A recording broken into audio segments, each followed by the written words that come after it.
what is the message that I want to send to people. That's the main focus actually that I always try to think of every time I try to write. Because when you're a filmmaker or when you're into, you definitely have the craving to write. You have the craving to create something, diba? So every time I do a mind map, like maybe LGBT rights or family problems, because most of the films that I create was always family problems, right? Yes. Welcome to the 7 Dimensions of Wellness, the podcast that helps you reassess your habits and helps you progress. The 7 dimensions are as follows: spiritual, physical, emotional, career, intellectual, environmental, and social. Reassess, progress. This is the 7 Dimensions of Wellness.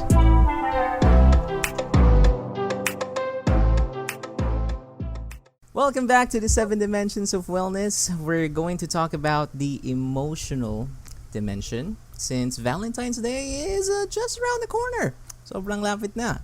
So this is all about managing your emotions objectively. Our guest is one of the most special people in my life. He has over 6 years of work experience as a freelance production photographer and production designer for film, TV, music videos, and advertisements. He was able to work with various media companies like Star Cinema. He currently works for an ad agency in the US as an associate producer. So let's all welcome my favorite director of all time, Marvin. Hi, Marvin. Hi everyone. Oh my gosh, Jay, it's been like years since we've talked to each other. Yes. Like, lang years? 6. Yeah, tama. Halos 6 years. 6 Oh my years. gosh. Diba? But I'm seeing you in this platform makes me feel so happy and proud of you, of all that you achieved. Like sabi ko, oh my gosh, this is the image that I was like imagining of you doing when we were still in college. Diba I told you like, oh, your accent is like so good. Like you came up to me sa classroom sa English yun, no? Sa Sa English, course. yes. Sa English course, and I was like, I was trying my very, very best to speak in English that time. And he was like doing it very flawlessly with no effort. And I was, I can't be friends with this guy. and then, and then we became friends because I was really, really like amazed with your accent and your attitude towards other people, which makes me, feel good. Oh, thank you, Ayun. Marbs. I also remember kasi, di ba, classmates nga tayo sa English, a little bit of spoiler. I'm trying to get that specific professor to join the podcast. Oh, I think she follows me on IG pa. Yes, me too. We actively talk to each other, lalo na pag teachers day. Oh, cool. Yeah. Di ba? It's like, So, I remember in that specific class, nung nagkausap na tayo, nung sinabi ko, like, tagasan ka, and then you said the place you're living, and then nasabi mo, like, kasi na-stalk mo na ako sa Facebook, like, hoy, kaibigan mo si Dene? I was like, yeah. Like, what the hell? Pinsan ko yun. I was like, what? Small world. So, parang dun na din kami nag-connect ni Marbs. Like, how was this? I usually do background checks back in college. Like, I gotta look for Because I was like really introverted back then. Well, not really introvert, but like sort of an ambivert during college. Yeah, fun times. So, ayun. So, Yeah. Speaking of college and, like stalking back in college, tell us more about yourself. Let the audience know. Oh yeah. Well, I'm currently working as an associate producer in an ad agency in the US. But my hobbies and interests, what I can see right now is that I developed one of my hobbies right now is working out. Being active physically. Because during the start of the pandemic here in the Philippines, I had nothing to do. I lost my job. I lost every gig that I had for events, for music videos, TV, films. So I became really depressed or really sad because I'm not really, medically examined for depression. But I was really, really sad and down. Like I was losing my purpose in life. Kumbaga. So I was like trying to like figure out what I can do at home. So then ayun, I tried working out, and at first it was really hard, pero I tried to do it, minimal steps every day. Then it became a hobby. After 2 months, it became a hobby. Like I was craving for, like, if I'm not doing anything, I would like, oh, I'm not doing anything. Okay, push-ups. Oh, I just finished one episode of this. Okay, push-ups or Mm-hmm. squats. Let's go, something like that. So after 2 years, 2020, then 2022, it became a habit. It became a regular thing. Of course, in the first, para siyang everyday gusto mong gawin. Pero nung 2021, para siyang naglilo ako ng at least 1 month. Para nag-stop ulit ako, then I start going back. And then, ayun. And then in 2022, regular na siya. Regular na lang. Every time I had the time na mag-workout, go lang. And then, siguro yung interest ko, I tried vlogging din Oh, nung yeah, I 2020. remember. Mm-mm. and right now I'm cringing over everything that I've done. Oh God. I was like, oh my gosh, why did I say that? Oh my gosh, why do I talk like that? Well, di naman ako ganun magsalita Oo, naturally. tama. Di ba? So, ayun. Siguro ang best experience lang na-experience ko this season is, you know, during 2020, nung pandemic, I lost everything. I lost my job.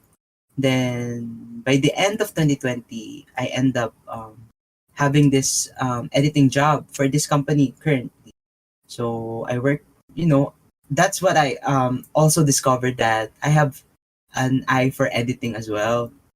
Because I'm not really an editor, a video editor, but this company really helped me, grow as an editor.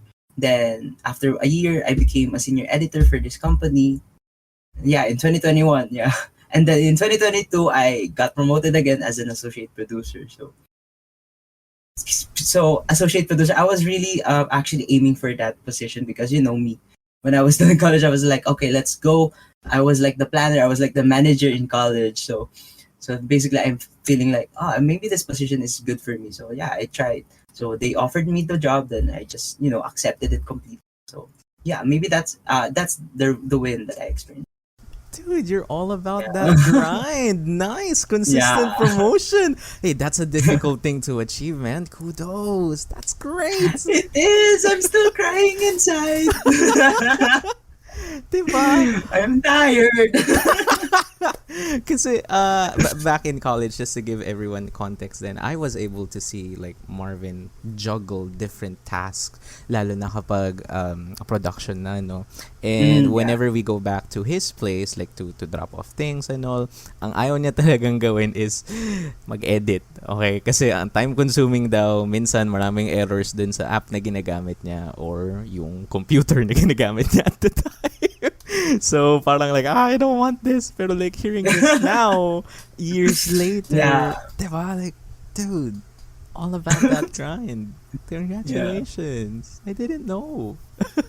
Yeah. I told you, I tried to, I developed the mindset of being private in person, in life. Mm-mm. That's really nice.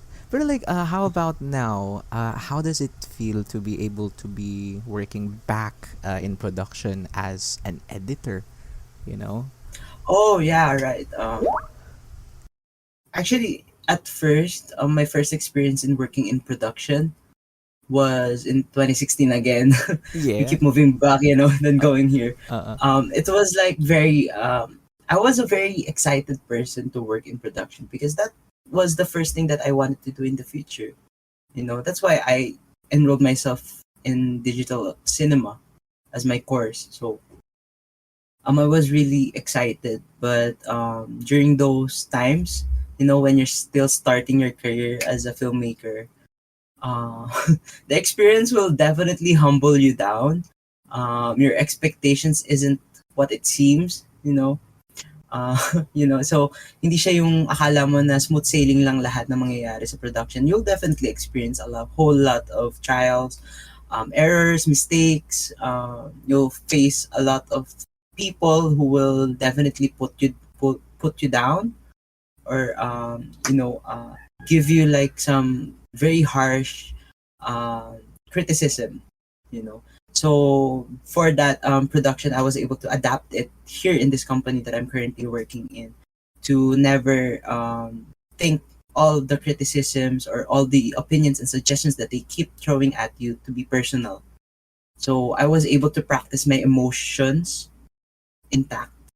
I was able to keep my emotions inside me. I was like, because on the first time that I do production, I was like, oh no, she's mad at me. Sinabi, can I say bad words? Oo and naman, oo naman.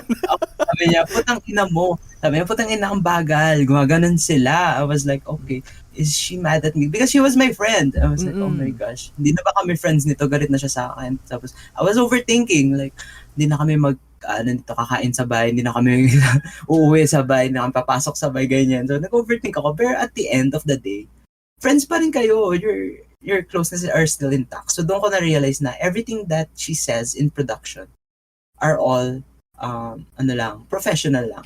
Hindi siya yung personal. So, doon ko na-practice yung paano maging, hindi maging sensitive throughout the production. So, doon ko nakokontrol din yung emotions ko. Like, she just needs to give me that kind of criticism para ma-push lang ako to be better. I So, agree. ayun. Kaya, yun din yung maganda is because I have this amazing people in production na nakatrabaho ko because they really try to push you to be better sa ginagawa mo, sa craft mo. And there's nothing personal there. Lalo na nung college, like sasabihin nung ganito, ganyan, putang ina, napaka basic naman ng ginawa mo, parang high school lang yung gumawa, mga ganong types of comments. And then nung naka-work na ako sa mga big productions, parang okay, parang ano na lang, pasok labas na lang, then follow na lang kung ano yung gusto nilang mangyari dun sa production. So parang ang galing lang nung practice nung um, yung mga tao na nakasama ko nung college. Kasi it really definitely molded me into becoming who I am now sa production. I agree, Ayun. man. That's one of the many reasons why I really want you to be the guest dito sa dimension na to. Kasi I saw that. Lalong-lalo na nung we were able to work with one of the films that we did together with a very successful company now, you know. Yeah. Jeez! So like, oh my Oh my goodness. gosh, I'm so impressed of him. I'm so proud also. Tagal Mm, na niyang din pangarap yun eh. So I was like, oh, he would, I think he is so proud of what he was able to, achieve mm. for how many years. I think so too. So I would like to enlighten, and increase the Mm-hmm. awareness of the people who are listening to us, like what's really going on, like behind the scenes when we're making films. Kasi that was also one of the many experiences of my life that really taught me how to humble down. Kasi Mm-hmm. doon ko na-realize yung, as you have said, may sasabihin silang something mean to your ears, pero Mm-hmm. you have to understand that maybe, just maybe, nasabi nila yun kasi stress sila or pinupush ka nila, pero what's important is you have to move forward. Yun Yes. yun. Right. Okay. So Yeah. thank you. So that's all about emotional dimension. Okay. That's what we're gonna talk about. So are you ready to dive in sa mga main questions natin for Sure. today? Let's go. Here we go. So what was it like? Ito na yun. What was it like planning?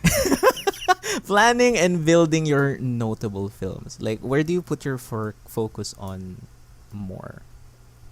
Wow.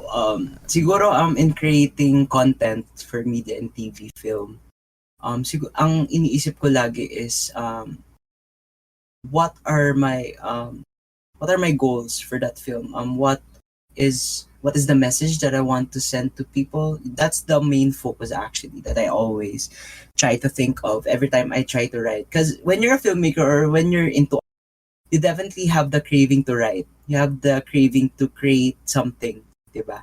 So every time I do a mind map, like maybe LGBT rights or family problems, because most of the films that I create was always family problems, right? Yes, Because I yes, yes. always live in, because yeah, I'm an ambivert. I always stay at home always. Mm-mm. Yeah. So yeah, I don't care about the impact, because any impact, like bad impact, good impact, or bad reviews or good reviews, are still what makes are all things na considered a good film. Parang even if it's a bad review or a good review, it's still good. Kasi you made ano eh, you made people ano eh, like, be mad. Alam mo yun, parang, you Uh-uh. got their attention, ganon. Yes! Got their attention for your film, even if it's a bad thing, ganon. So, ang fino-focus ko na lang is the message, of course. Because yung quote ko lagi na iniisip ko is that film is an opportunity to share a message. So that's yun yung lagi kong key. So ngayon nasa ad agency ako. So yeah, film is an opportunity to share what you're selling. Mga ganun Ah! ako.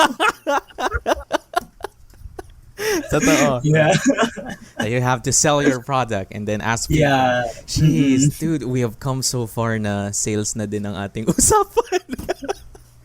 I was like, oh my gosh, I'm an adult. Like that's when you know when you're an adult. Parang like, oh, you Yeah. know a little bit of sales and you know how to Mm-mm. practice it. And Yeah. thank you.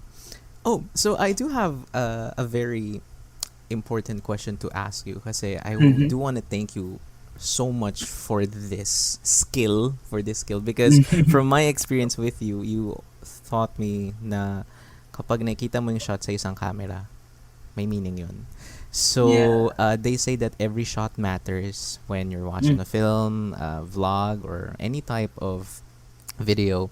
It add context to the story. Anong take mo dun?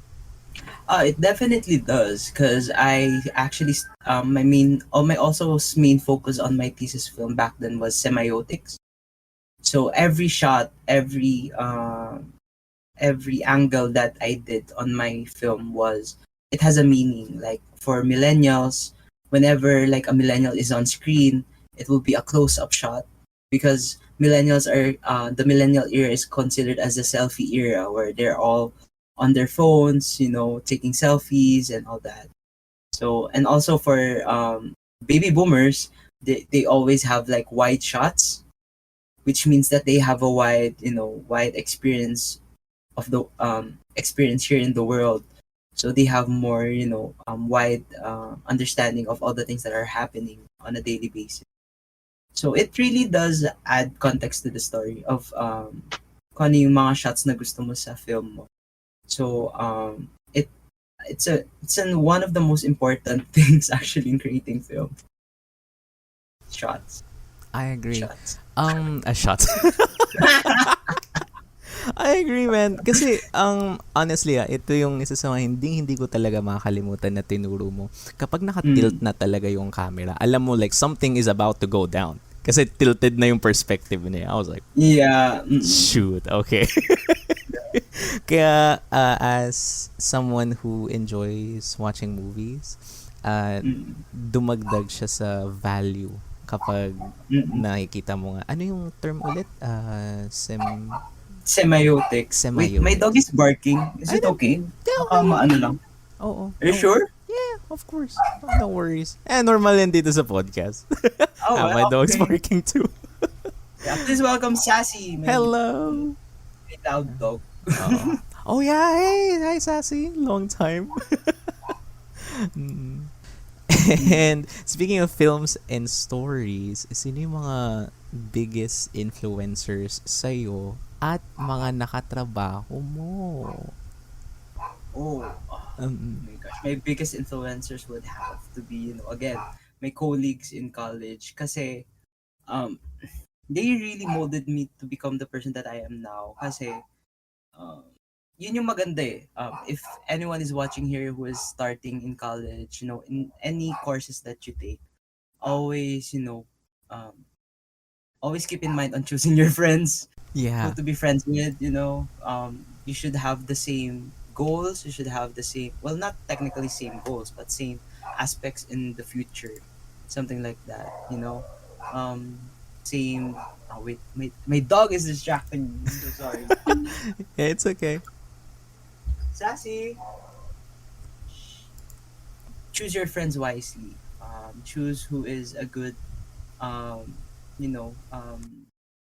good influence to you. Sino yung mga friends na makakapagtulong sa'yo to grow on the field that you want in the future. So yun yung naging thankful ako because they really influenced me kung ano yung gusto ko talaga sa future. Like sasabi, like diba when you met my friends, diba, so, we were always talking about this film, we were always talking about this camera like Canon. We were still using Canon back then. I think it's Sony na ngayon. Oo. Hey! So, level up! Yeah, level up na sila ngayon. Oo. Kaya, actually, I judge, I'm not really judge, I critic one of my friend's classes in Mapua. She's a professor now in Mapua. Oh, congratulations! Yeah, Mm. and we feel old. But, but, when I realized na, oh my gosh, I'm getting old. Like, I don't know the equipments that they're using. Or maybe I'm just like, hiding under the rock, something like that. I was like out of, nawala na yung, naano ko na, parang nawala na ako sa kung ano yung uso ngayon. Oo, oo. Yeah, so, ayun. So, sila yung nag-influence sa akin back in college. Speaking of films, one story is that when I was in high school, our English teacher actually let us watch Les Miserables. Mm-hmm. And at first, I was like, this movie is boring. But Yeah. I got curious, so I watched it alone in my room when I got home. And it really inspired me to become a filmmaker. Like, there's a hint na Oh. doon na, oh, maybe I want to be a filmmaker someday. Pero kasi during those times, it wasn't a wise decision to be, enrolling yourself in Mm-mm. film. Kasi ang mindset ng tao that is wala Totoo. namang pera sa media.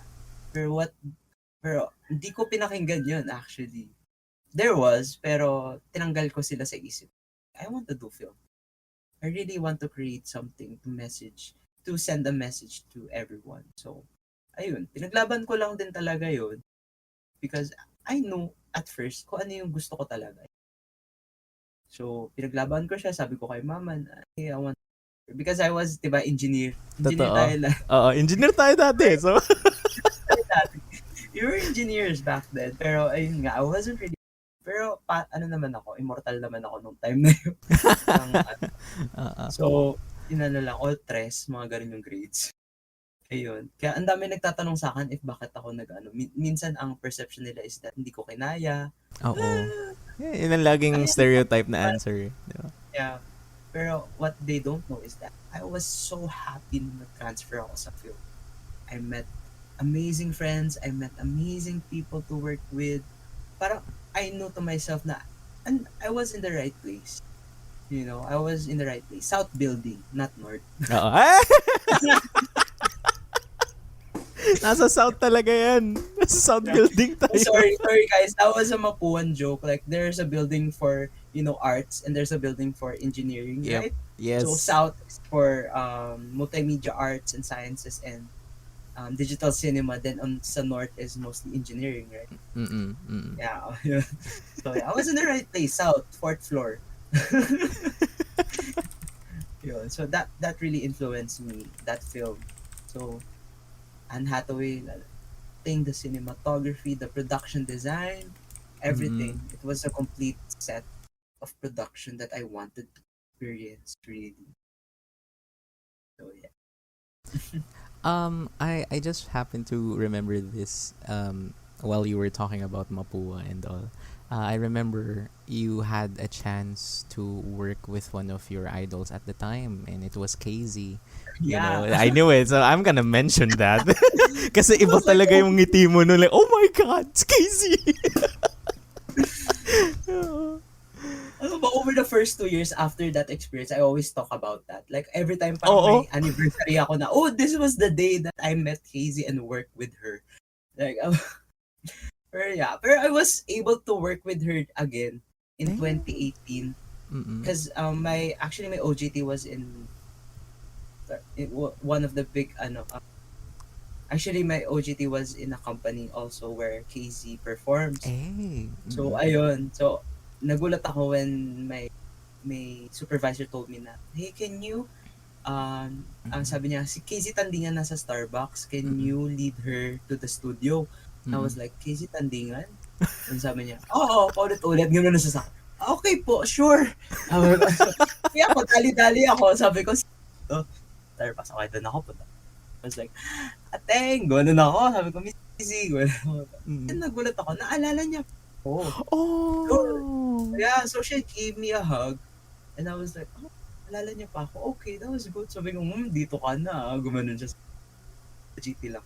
Gano'n ako. Oh! Ayun. So she still remembers me. Then, ayun, alam mo ba, one fun fact during my OGT doon, lagi kong dala yung album niya.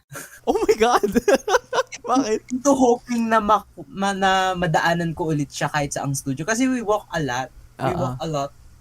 We walk around dun sa studio, sa lahat. So, lagi namin dinadaanan yung studio. Ay, yung, lagi Okay. namin dinadaanan yung studios and Oo. all that. So, lagi ko tinitignan, dito kaya siya. Mga ganun ako. Nagre-recording kaya siya. Oo. And I was like, eh, sabi ko, tama, nandito siya. Sabi ko, naghanap ako ng ballpen. Mm-mm. Ayun. Sabi ko, I'll be right back. O, sige, recording lang po kayo dyan. Pagbalik ko doon, nagre-recording siya after ng recording. Passer signature po. Oo. Dahil kakilala mo na ako, dali. Proof lang po. Papakita ko kay Oo. mama. Then she performed dun sa Sunday program Oo. sa TV. Ayun. So, nun ulit, meet kami doon. Sabi, ginaguide ko siya minsan. Sabi ko, dito ka, te. Gumagano sabi, Eh? dito ka, Miss Casey. Dito ka. Mm. So, yeah, that was, maganda din siyang, Experience. experience. Nung 2016, the pressure was on, definitely. Na if first time, yun yung facts eh. First time kong magsulat ng story for a music video. Mm-mm. First time kong maka-work sa isang artista talaga. Mm-mm. And first time kong to work with that big company. So Mm-mm. the pressure was definitely on. I was still second year in college doon. Ewan ko Oo. kung ano yung naisip nung prof namin. Why Yeah. she picked me to become, the director and writer for that. Pero well, ang dami din namang doon, challenges like locations, story. Mm-mm. As ano pa ako nun eh, hilaw pa ako nun. Oo. Second year pa lang Definitely, tayo nun, di ba? second year lang. I was Mm-mm. like, parang baby pa lang. Yeah. Hey, Mm-mm. anong chat natin di? Yun. So, ang dami ko din natutunan. That was very nostalgic. Case. Diba? Yeah. Mm. Ayun, Marv. So, tawag dito, before we wrap things up, ito last question, no? Kasi, yeah, I'm running out of time kasi I have something to do after. I have work. Oh, I'm sorry. Wow, It's you have work pa? Oh my yeah. God. I'm so sorry. You should have told me. Yeah. Sana podcast tayo kanina habang nag-work ako. Oh, it's okay. It's okay. Finalizing things lang kanina. So ito, Marv. So what are the top 3 pieces of advice to tell our young and aspiring filmmakers? Yeah. Siguro first things first is never take things personally. If you're starting your career as as a filmmaker or a content creator in any in the media, never take things seriously, lalo na sa personal, lalo na sa work. Kasi we have this ethics. What happens in productions? So, kung ano lang yung mangyari sa production, if pagalitan ka lang. At the end of the day, you guys if friends kayo talaga outside, you're still always never down yourself if you get criticized. Change your mindset if you can. Change your mindset. Have this criticism, suggestions, opinion as an opportunity. Like, okay, I'm not really good at this area. Okay, what can I improve? What can I do to myself? Type. What can I do the next day so that I don't get bang banged again if I don't di na ako mapagalitan ulit or kung ano yung magustuhan ng client or something. Ayun. So second, always listen to your heart. Always know your purpose kung bakit mo ginagawa yung ginagawa. Never listen anyone has to say. If hindi sila nagbabayad ng bills mo, then wag kang makinig sa kanila. Yun lang yun. Never give a damn. Accept where you are. Accept the things that you currently want to have. And focus on that. One day it made me slow. I was slow 6 years. Well, actually 4 years until I was able to discover myself as an associate producer. So don't have don't beat yourself down if you haven't achieved anything yet on the first season, because you're young. Focus ka lang on your goal, everything, and choose your friends wisely. Trust trust nobody. I mean, choose the person you want to trust. Yun lang. Yeah. Don't trust everyone. Don't trust a lot. Trust too much. Mm-mm. Ayun. And Alright. follow me on Instagram. Oh yes, please. Tell us where to find you. Tell us where to find you. Yeah. Mars. Ayan. Yeah, you can find me on my socials. Only on Instagram at Marvin. You can follow me. Okay, at Mars There you Avenue. go. Ayan. So thank you so much, I don't Marvin. have a YouTube anymore because yeah, I deleted that time of my life Oh where my. 6 years. It's okay. You Yeah. know, you guys actually don't worry. And I know like this episode is quite short, mga 25 minutes lang and all. Pero Marvin will be back. I swear, we are not done yet. Ang dami namin pag-uusapan kasi Marvin is the last guest of Seven Dimensions of Wellness. Oh really? Not Didn't know that. before Oh. before the special for Mm. Valentine's Day. And Oh, Marvin's film that we're gonna talk about very very soon, yung inspiration ko dahil dito. Okay, thank you Marvin. I'll see you very very soon. Say goodbye to the runners. Bye bye guys. Bye runners. Bye bye. Run far far away, Char. And that's it for this episode. If you like to support the podcast, follow us on Facebook, Instagram, YouTube, and TikTok at Runaway Podcast. Subscribe to the podcast, share the podcast, run away with Runaway Podcast.